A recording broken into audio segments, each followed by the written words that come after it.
ॐ श्री सूर्यस्तोत्रम्।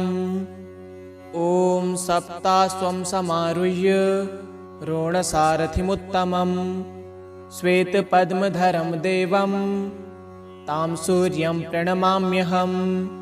बन्धुकपुष्पसङ्कासं हारकुण्डलभूषणम् एकचक्रधरं देवं त्वां सूर्यं प्रणमाम्यहं। लोहितस्वर्णसङ्कासं सर्वलोकपितामहं सर्वव्याधिहरं देवं त्वां सूर्यं प्रणमाम्यहं। त्वं देव ईश्वरः शक्र ब्रह्म विष्णु महेश्वराट् परं धर्मं परं ज्ञानं त्वां सूर्यं प्रणमाम्यहं। त्वं देवलोककर्ता च कीर्त्यात्मा कृणासकं तेजो रुद्रधरं देवं त्वां सूर्यं प्रणमाम्यहं। पृथिव्यतेजो वायुश्चात्मा याकाशमेव च सर्वज्ञं श्रीजगन्नाथं त्वां सूर्यं प्रणमाम्यहम्। अखण्डमण्डलाकारं व्याप्तं येन चराचरं गगनालिङ्गमाराध्यं त्वां सूर्यं प्रणमाम्यहं। निर्मलं निर्विकल्पं च निर्विकारं निरामयं जगत्कर्ता जगद्धर्ता त्वां सूर्यं प्रणमाम्यहं। सूर्यस्तोत्रं जपे नित्यं सर्वपीडाविनाशनं धनं धान्यं मनोवाञ्छा श्रियः प्राप्नोति नित्यशः। शिवरात्रिसहस्रेषु कृत्वा जागरणं भवेत् यत्फलं लभते सर्वं तदै सूर्यस्य दर्शनात्। एकादशी सहस्राणि सङ्क्रान्त्ययुतमेव च सप्तकोटिषु दर्शेषु तत्फलं सूर्यदर्शनात्। अश्वमेघसहस्राणि वाजपेयशतानि च कोटिकन्याप्रदानानि तत्फलं सूर्यदर्शनात्। गयापिण्डः परमदाने पित्राणां च समुद्दरं दृष्ट्वा हाग्रेश्वरं देवं तत्फलं समवाप्नुयात्। अग्रेश्वरसमुपेतो सोमनाथस्तयैव च केदारमुदकं पीत्वा पुनर्जन्म न विद्यते। सूर्यस्तोत्रं पठे नित्यं मेकचित्तः समाहितः दुःखदारिद्र्यनिर्मुक्तः सूर्यलोकं स गच्छति। ॐ सप्तास्वं समारुह्य रोणसारथिमुत्तमं श्वेतपद्मधरं देवं तां सूर्यं प्रणमाम्यहं।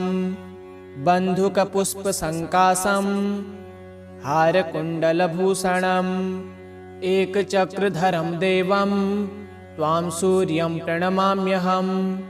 लोहितस्वर्णसङ्कासं सर्वलोकपितामहं सर्वव्याधिहरं देवं त्वां सूर्यं प्रणमाम्यहं। त्वं देव ईश्वरः शक्र ब्रह्म विष्णु महेश्वराट् परं धर्मं परं ज्ञानं त्वां सूर्यं प्रणमाम्यहं। त्वं देवलोककर्ता च कीर्त्यात्मा कृणासकं तेजो रुद्रधरं देवं त्वां सूर्यं प्रणमाम्यहं। पृथिव्यतेजो वायुश्चात्मा याकाशमेव च सर्वज्ञं श्रीजगन्नाथं त्वां सूर्यं प्रणमाम्यहम्। अखण्डमण्डलाकारं व्याप्तं येन चराचरं गगनालिङ्गमाराध्यं त्वां सूर्यं प्रणमाम्यहं। निर्मलं निर्विकल्पं च निर्विकारं निरामयं जगत्कर्ता जगद्धर्ता त्वां सूर्यं प्रणमाम्यहं। सूर्यस्तोत्रं जपे नित्यं सर्वपीडाविनाशनं धनं धान्यं मनोवाञ्छा श्रियः प्राप्नोति नित्यशः। शिवरात्रिसहस्रेषु कृत्वा जागरणं भवेत्। यत् फलं लभते सर्वं तदै सूर्यस्य दर्शनात्। 11 सहस्राणि सङ्क्रान्तियुतमेव च 7 दर्शेषु तत्फलं सूर्यदर्शनात्। अश्वमेघसहस्राणि वाजपेयशतानि च कोटिकन्याप्रदानानि तत्फलं सूर्यदर्शनात्। गयापिण्डः परमदाने पित्राणां च समुद्दरं दृष्ट्वा हाग्रेश्वरं देवं तत्फलं समवाप्नुयात्। अग्रेश्वरसमोपेतो सोमनाथस्तयैव च केदारमुदकं पीत्वा पुनर्जन्म न विद्यते। सूर्यस्तोत्रं पठे नित्यं मेकचित्तः समाहितः दुःखदारिद्र्यनिर्मुक्तः सूर्यलोकं स गच्छति।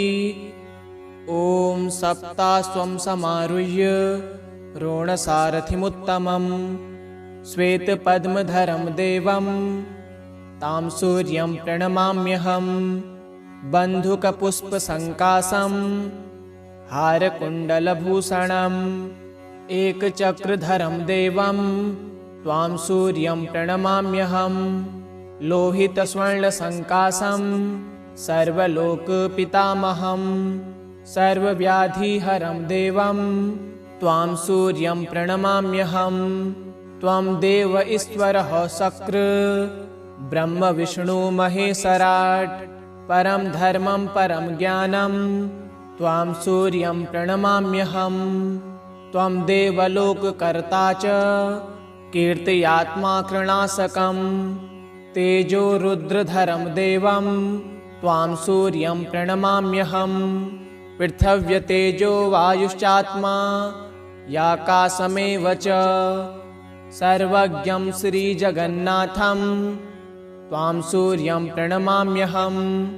अखण्डमण्डलाकारं व्याप्तं येन चराचरं गगनालिङ्गमाराध्यं त्वां सूर्यं प्रणमाम्यहम्। निर्मलं निर्विकल्पं च निर्विकारं निरामयं जगत्कर्ता जगद्धर्ता त्वां सूर्यं प्रणमाम्यहम्। सूर्यस्तोत्रं जपे नित्यं सर्वपीडाविनाशनं धनं धान्यं मनोवाञ्छा श्रियः प्राप्नोति नित्यशः। शिवरात्रिसहस्रेषु कृत्वा जागरणं भवेत्। यत् फलं लभते सर्वं तदै सूर्यस्य दर्शनात्। 11 सहस्राणि सङ्क्रान्तियुतमेव च 7 दर्शेषु तत्फलं सूर्यदर्शनात्। अश्वमेघसहस्राणि वाजपेयशतानि च कोटिकन्याप्रदानानि तत्फलं सूर्यदर्शनात्। गयापिण्डः परमदाने पित्राणां च समुद्दरं दृष्ट्वा हाग्रेश्वरं देवं तत्फलं समवाप्नुयात्। अग्रेश्वरसमोपेतो सोमनाथस्तयैव च केदारमुदकं पीत्वा पुनर्जन्म न विद्यते। सूर्यस्तोत्रं पठे नित्यं मेकचित्तः समाहितः दुःखदारिद्र्यनिर्मुक्तः सूर्यलोकं स गच्छति। ॐ सप्तास्वं समारुह्य रोणसारथिमुत्तमं श्वेतपद्मधरं देवं तां सूर्यं प्रणमाम्यहं। बन्धुकपुष्पसङ्काशं हारकुण्डलभूषणम् एकचक्रधरं देवं त्वां सूर्यं प्रणमाम्यहं। लोहितस्वर्णसङ्काशं सर्वलोकपितामहं सर्वव्याधिहरं देवं त्वां सूर्यं प्रणमाम्यहं। त्वं देव ईश्वरः शक्र ब्रह्म विष्णु महेश्वराट् परम धर्मं परम ज्ञानं त्वां सूर्यं प्रणमाम्यहं। त्वं देवलोककर्ता च कीर्त्यात्मा कृणासकं तेजो रुद्रधरं देवं त्वां सूर्यं प्रणमाम्यहं। पृथिव्यतेजो वायुश्चात्मा याकाशमेव च सर्वज्ञं श्रीजगन्नाथं त्वां सूर्यं प्रणमाम्यहम्। अखण्डमण्डलाकारं व्याप्तं येन चराचरं गगनालिङ्गमाराध्यं त्वां सूर्यं प्रणमाम्यहम्। निर्मलं निर्विकल्पं च निर्विकारं निरामयं जगत्कर्ता जगद्धर्ता त्वां सूर्यं प्रणमाम्यहम्। सूर्यस्तोत्रं जपे नित्यं सर्वपीडाविनाशनं धनं धान्यं मनोवाञ्छा श्रियः प्राप्नोति नित्यशः।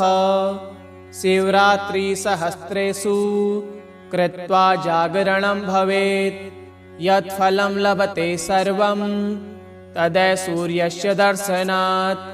एकादशी सहस्राणि सङ्क्रान्तियुतमेव च सप्तकोटिषु दर्शेषु तत्फलं सूर्यदर्शनात्।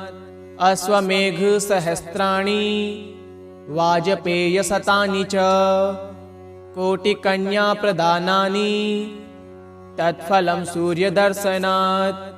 गयापिण्डः परमदाने पित्राणां च समुद्दरं दृष्ट्वा हाग्रेश्वरं देवं तत्फलं समवाप्नुयात्। अग्रेश्वरसमोपेतो सोमनाथस्तयैव च केदारमुदकं पीत्वा पुनर्जन्म न विद्यते। सूर्यस्तोत्रं पठे नित्यं मेकचित्तः समाहितः दुःखदारिद्र्यनिर्मुक्तः सूर्यलोकं स गच्छति। ॐ सप्तास्वं समारुह्य रोणसारथिमुत्तमं श्वेतपद्मधरं देवं तां सूर्यं प्रणमाम्यहं। बन्धुकपुष्पसङ्काशं हारकुण्डलभूषणम् एकचक्रधरं देवं त्वां सूर्यं प्रणमाम्यहं। लोहितस्वर्णसङ्काशं सर्वलोकपितामहं सर्वव्याधिहरं देवं त्वां सूर्यं प्रणमाम्यहं। त्वं देव ईश्वरः शक्र ब्रह्म विष्णु महेश्वराट् परं धर्मं परं ज्ञानं त्वां सूर्यं प्रणमाम्यहं। त्वं देवलोककर्ता च कीर्त्यात्मा कृणासकं तेजो रुद्रधरं देवं त्वां सूर्यं प्रणमाम्यहम्। पृथिव्यतेजो वायुश्चात्मा याकाशमेव च सर्वज्ञं श्रीजगन्नाथं त्वां सूर्यं प्रणमाम्यहम्। अखण्डमण्डलाकारं व्याप्तं येन चराचरं गगनालिङ्गमाराध्यं त्वां सूर्यं प्रणमाम्यहम्। निर्मलं निर्विकल्पं च निर्विकारं निरामयं जगत्कर्ता जगद्धर्ता त्वां सूर्यं प्रणमाम्यहम्। सूर्यस्तोत्रं जपे नित्यं सर्वपीडाविनाशनं धनं धान्यं मनोवाञ्छा श्रियः प्राप्नोति नित्यशः। शिवरात्रिसहस्रेषु कृत्वा जागरणं भवेत् यत्फलं लभते सर्वं तदै सूर्यस्य दर्शनात्। एकादशी सहस्राणि सङ्क्रान्तियुतमेव च सप्तकोटिषु दर्शेषु तत्फलं सूर्यदर्शनात्। अश्वमेघसहस्राणि वाजपेयशतानि च कोटिकन्याप्रदानानि तत्फलं सूर्यदर्शनात्। गयापिण्डः परमदाने पित्राणां च समुद्दरं दृष्ट्वा हाग्रेश्वरं देवं तत्फलं समुवाप्नुयात्। अग्रेश्वर्षमोपेतो सोमनाथस्तयैव च कैदारमुदकं पीत्वा पुनर्जन्म न विद्यते। सूर्यस्तोत्रं पठे नित्यं मेकचित्तः समाहितः दुःखदारिद्र्यनिर्मुक्तः सूर्यलोकं स गच्छति। ॐ सप्तास्वं समारुह्य रोणसारथिमुत्तमं श्वेतपद्मधरं देवं तां सूर्यं प्रणमाम्यहं। बन्धुकपुष्पसङ्कासं हारकुण्डलभूषणम् एकचक्रधरं देवं त्वां सूर्यं प्रणमाम्यहं। लोहितस्वर्णसङ्कासं सर्वलोकपितामहं सर्वव्याधिहरं देवं त्वां सूर्यं प्रणमाम्यहं। त्वं देव ईश्वरः शक्र ब्रह्म विष्णु महेश्वराट् परं धर्मं परं ज्ञानं त्वां सूर्यं प्रणमाम्यहं। त्वं देवलोककर्ता च कीर्त्यात्मा कृणासकं तेजो रुद्रधरं देवं त्वां सूर्यं प्रणमाम्यहं। पृथिव्यतेजो वायुश्चात्मा याकाशमेव च सर्वज्ञं श्रीजगन्नाथं त्वां सूर्यं प्रणमाम्यहम्। अखण्डमण्डलाकारं व्याप्तं येन चराचरं गगनालिङ्गमाराध्यं त्वां सूर्यं प्रणमाम्यहम्। निर्मलं निर्विकल्पं च निर्विकारं निरामयं जगत्कर्ता जगद्धर्ता त्वां सूर्यं प्रणमाम्यहम्। सूर्यस्तोत्रं जपे नित्यं सर्वपीडाविनाशनं धनं धान्यं मनोवाञ्छा श्रियः प्राप्नोति नित्यशः। शिवरात्रिसहस्रेषु कृत्वा जागरणं भवेत् यत्फलं लभते सर्वं तदै सूर्यस्य दर्शनात्। एकादशी सहस्राणि सङ्क्रान्तियुतमेव च सप्तकोटिषु दर्शेषु तत्फलं सूर्यदर्शनात्। अश्वमेघसहस्राणि वाजपेयशतानि च कोटिकन्याप्रदानानि तत्फलं सूर्यदर्शनात्। गयापिण्डः परमदाने पित्राणां च समुद्दरं दृष्ट्वा हाग्रेश्वरं देवं तत्फलं समुवाप्नुयात्। अग्रेश्वर्षमोपेतो सोमनाथस्तयैव च कैदारमुदकं पीत्वा पुनर्जन्म न विद्यते।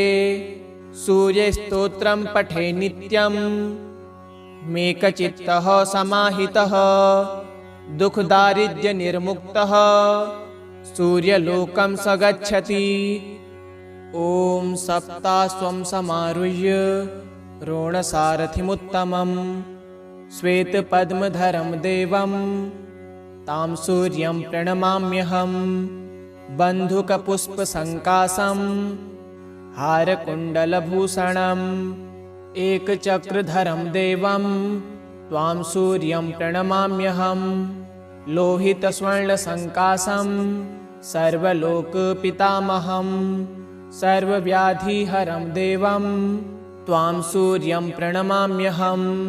त्वं देव ईश्वरः शक्र ब्रह्म विष्णु महेश्वराट् परं धर्मं परं ज्ञानं त्वां सूर्यं प्रणमाम्यहं।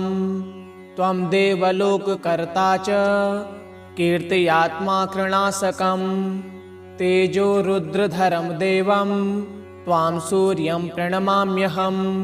पृथिव्यतेजो वायुश्चात्मा याकाशमेव च सर्वज्ञं श्रीजगन्नाथं त्वां सूर्यं प्रणमाम्यहम्।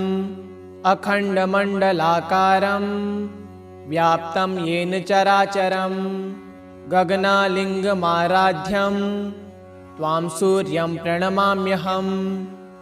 निर्मलं निर्विकल्पं च निर्विकारं निरामयं जगत्कर्ता जगद्धर्ता त्वां सूर्यं प्रणमाम्यहम् सूर्यस्तोत्रं जपे नित्यं सर्वपीडाविनाशनम् धनं धान्यं मनोवाच्छा श्रियः प्राप्नोति नित्यशः शिवरात्रिसहस्रेषु कृत्वा जागरणं भवेत् यत्फलं लभते सर्वं तदै सूर्यस्य दर्शनात् एकादशी सहस्राणि संक्रान्तियुतमेव च सप्तकोटिषु दर्शेषु तत्फलं सूर्यदर्शनात् अश्वमेघसहस्राणि वाजपेयशतानि च कोटिकन्याप्रदानानि तत्फलं सूर्यदर्शनात् गयापिण्डः परमदाने पित्राणां च समुद्दरं दृष्ट्वा हाग्रेश्वरं देवं तत्फलं समवाप्नुयात् अग्रेश्वरसमोपेतो सोमनाथस्तयैव च केदारमुदकं पीत्वा पुनर्जन्म न विद्यते सूर्यस्तोत्रं पठे नित्यं मेकचित्तः समाहितः दुःखदारिद्र्यनिर्मुक्तः सूर्यलोकं स गच्छति। ॐ सप्तास्वं समारुह्य रोणसारथिमुत्तमं श्वेतपद्मधरं देवं तां सूर्यं प्रणमाम्यहम् बन्धुकपुष्पसङ्काशं हारकुण्डलभूषणम् एकचक्रधरं देवं त्वां सूर्यं प्रणमाम्यहम् लोहितस्वर्णसङ्काशं सर्वलोकपितामहं सर्वव्याधिहरं देवं त्वां सूर्यं प्रणमाम्यहम् त्वं देव ईश्वरः शक्र ब्रह्म विष्णु महेश्वराट् परं धर्मं परं ज्ञानं त्वां सूर्यं प्रणमाम्यहम् त्वं देवलोककर्ता च कीर्त्यात्मा कृणाशकं तेजो रुद्रधरं देवं त्वां सूर्यं प्रणमाम्यहम्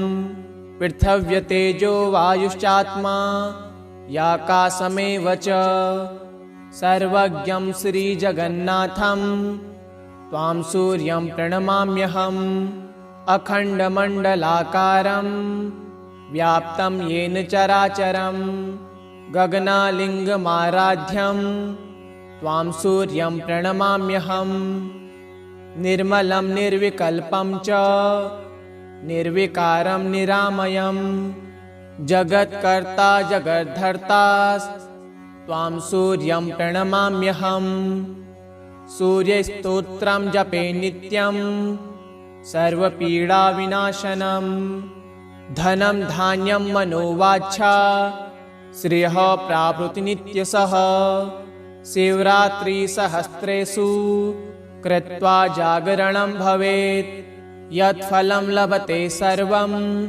तदै सूर्यस्य दर्शनात् एकादशी सहस्राणि संक्रान्तियुतमेव च सप्तकोटिषु दर्शेषु तत्फलं सूर्यदर्शनात् अश्वमेघसहस्राणि वाजपेयशतानि च कोटिकन्याप्रदानानि तत्फलं सूर्यदर्शनात् गयापिण्डः परमदाने पित्राणां च समुद्दरं दृष्ट्वा हाग्रेश्वरं देवं तत्फलं समवाप्नुयात् अग्रेश्वरसमोपेतो सोमनाथस्तयैव च केदारमुदकं पीत्वा पुनर्जन्म न विद्यते सूर्यस्तोत्रं पठे नित्यं मेकचित्तः समाहितः दुःखदारिद्र्यनिर्मुक्तः सूर्यलोकं स गच्छति। ॐ सप्तास्वं समारुह्य रोणसारथिमुत्तमं श्वेतपद्मधरं देवं तां सूर्यं प्रणमाम्यहम् बन्धुकपुष्पसङ्काशं हारकुण्डलभूषणम् एकचक्रधरं देवं त्वां सूर्यं प्रणमाम्यहं। लोहितस्वर्णसङ्कासं सर्वलोकपितामहं। सर्वव्याधिहरं देवं त्वां सूर्यं प्रणमाम्यहं। त्वं देव ईश्वरः शक्र ब्रह्म विष्णु महेश्वराट्। परं धर्मं परं ज्ञानं त्वां सूर्यं प्रणमाम्यहं। त्वं देवलोककर्ता च कीर्त्यात्मा कृणासकं। तेजो रुद्रधरं देवं त्वां सूर्यं प्रणमाम्यहं। पृथिव्यतेजो वायुश्चात्मा याकाशमेव च। सर्वज्ञं श्रीजगन्नाथं त्वां सूर्यं प्रणमाम्यहम्। अखण्डमण्डलाकारं व्याप्तं येन चराचरं। गगनालिङ्गमाराध्यं त्वां सूर्यं प्रणमाम्यहम्। निर्मलं निर्विकल्पं च निर्विकारं निरामयं। जगत्कर्ता जगद्धर्ता त्वां सूर्यं प्रणमाम्यहम्। सूर्यस्तोत्रं जपे नित्यं सर्वपीडाविनाशनं। धनं धान्यं मनोवाञ्छा श्रियः प्राप्नोति नित्यशः। शिवरात्रिसहस्रेषु कृत्वा जागरणं भवेत्। यत्फलं लभते सर्वं तदै सूर्यस्य दर्शनात्। एकादशी सहस्राणि सङ्क्रान्तियुतमेव च। सप्तकोटिषु दर्शेषु तत्फलं सूर्यदर्शनात्। अश्वमेघसहस्राणि वाजपेयशतानि च। कोटिकन्याप्रदानानि तत्फलं सूर्यदर्शनात्। गयापिण्डः परमदाने पित्राणां च समुद्दरम्। दृष्ट्वा हाग्रेश्वरं देवं तत्फलं समवाप्नुयात्। अग्रेश्वरसमोपेतो सोमनाथस्तयैव च। केदारमुदकं पीत्वा पुनर्जन्म न विद्यते। सूर्यस्तोत्रं पठे नित्यं मेकचित्तः समाहितः। दुःखदारिद्र्यनिर्मुक्तः सूर्यलोकं स गच्छति। ॐ सप्तास्वं समारुह्य रोणसारथिमुत्तमं। श्वेतपद्मधरं देवं तां सूर्यं प्रणमाम्यहं। बन्धुकपुष्पसङ्कासं हारकुण्डलभूषणम्।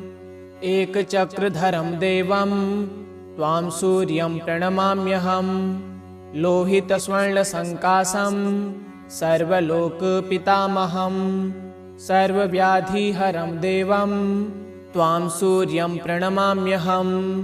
त्वं देव ईश्वरः शक्र ब्रह्म विष्णु महेश्वराट्। परं धर्मं परं ज्ञानं त्वां सूर्यं प्रणमाम्यहं। त्वं देवलोककर्ता च कीर्त्यात्मा कृणासकं। तेजो रुद्रधरं देवं त्वां सूर्यं प्रणमाम्यहम्। पृथिव्यतेजो वायुश्चात्मा याकाशमेव च। सर्वज्ञं श्रीजगन्नाथं त्वां सूर्यं प्रणमाम्यहम्। अखण्डमण्डलाकारं व्याप्तं येन चराचरं। गगनालिङ्गमाराध्यं त्वां सूर्यं प्रणमाम्यहम्। निर्मलं निर्विकल्पं च निर्विकारं निरामयं।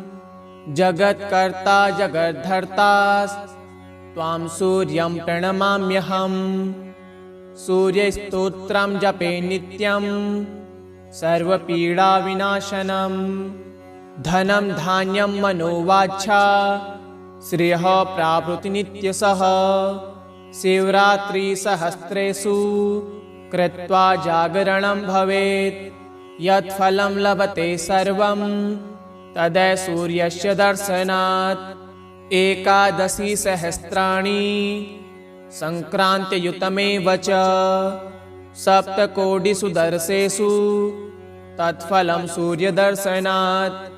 अश्वमेघसहस्राणि वाजपेयशतानि च कोटिकन्याप्रदानानि तत्फलं सूर्यदर्शनात् गयापिण्डः परमदाने पित्राणां च समुद्दरम् दृष्ट्वा हाग्रेश्वरं देवं तत्फलं समुवाप्नुयात् अग्रेश्वरसमुपेतो सोमनाथस्तयैव च केदारमुदकं पीत्वा पुनर्जन्म न विद्यते सूर्यस्तोत्रं पठे नित्यं मेकचित्तः समाहितः दुःखदारिद्र्यनिर्मुक्तः सूर्यलोकं स गच्छति। ॐ सप्तास्वं समारुह्य रोणसारथिमुत्तमं श्वेतपद्मधरं देवं तां सूर्यं प्रणमाम्यहं बन्धुकपुष्पसङ्काशं हारकुण्डलभूषणम् एकचक्रधरं देवं त्वां सूर्यं प्रणमाम्यहं लोहितस्वर्णसङ्काशं सर्वलोकपितामहं सर्वव्याधिहरं देवं त्वां सूर्यं प्रणमाम्यहं त्वं देव ईश्वरः शक्र ब्रह्म विष्णु महेश्वराट् परं धर्मं परं ज्ञानं त्वां सूर्यं प्रणमाम्यहं त्वं देवलोककर्ता च कीर्त्यात्मा कृणाशकं तेजो रुद्रधरं देवं त्वां सूर्यं प्रणमाम्यहं पृथिव्यतेजो वायुश्चात्मा याकाशमेव च सर्वज्ञं श्रीजगन्नाथं त्वां सूर्यं प्रणमाम्यहम् अखण्डमण्डलाकारं व्याप्तं येन चराचरं गगनालिङ्गमाराध्यं त्वां सूर्यं प्रणमाम्यहं निर्मलं निर्विकल्पं च निर्विकारं निरामयं जगत्कर्ता जगद्धर्ता त्वां सूर्यं प्रणमाम्यहं सूर्यस्तोत्रं जपे नित्यं सर्वपीडाविनाशनं धनं धान्यं मनोवाञ्छा श्रियः प्राप्नोति नित्यशः शिवरात्रिसहस्रेषु कृत्वा जागरणं भवेत् यत्फलं लभते सर्वं तदै सूर्यस्य दर्शनात् एकादशी सहस्राणि सङ्क्रान्तियुतमेव च सप्तकोटिषु दर्शेषु तत्फलं सूर्यदर्शनात् अश्वमेघसहस्राणि वाजपेयशतानि च कोटिकन्याप्रदानानि तत्फलं सूर्यदर्शनात् गयापिण्डः परमदाने पित्राणां च समुद्दरम् दृष्ट्वा हाग्रेश्वरं देवं तत्फलं समुवाप्नुयात् अग्रेश्वरसमुपेतो सोमनाथस्तयैव च केदारमुदकं पीत्वा पुनर्जन्म न विद्यते सूर्यस्तोत्रं पठे नित्यं मेकचित्तः समाहितः दुःखदारिद्र्यनिर्मुक्तः सूर्यलोकं स गच्छति। इति श्री सूर्यस्तोत्रं सम्पूर्णम्।